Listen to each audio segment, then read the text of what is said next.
Let's move from the first century church all the way to our own generation.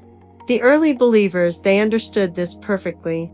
They walked in both Spirit and Torah. They had that Pentecostal fire, but it was rooted in Sinai's foundations. They honored God's commandments while moving in supernatural power. It was a beautiful, powerful combination. But over time, another kind of child has been raised up. Passionate, yes, but not covenanted. Emotional, absolutely, but not lawful in the biblical sense.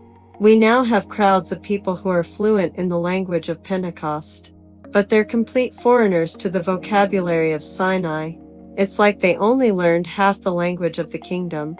Listen to how this plays out in their lives. They prophesy, but they despise the Torah, God's instructions. They cast out demons, but they profane the Sabbath, a day God made holy. They speak in other tongues, but they scorn the Lord's appointed feasts. They work miracles, but they eat what God himself calls an abomination. They cry out, Lord, Lord, with all their hearts, but they reject his constitution, his foundational laws. They look like sons and daughters. They carry the family resemblance, you can see it. They even have the spiritual DNA, you could say, but they lack the covenant seal, the legal documentation that grants inheritance.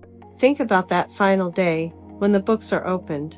The Messiah will not ask, "Did you prophesy in my name?" He won't ask, "Did you cast out demons in my name?" The ultimate question will be, "Did you do my Father's will?" And his Father's will is not some hidden mystery we have to guess at. It is written. It has been written since Sinai. It was magnified by the Messiah, and it will stand as the standard of judgment for everyone. What we are witnessing is a generation of spiritual FitzClarences.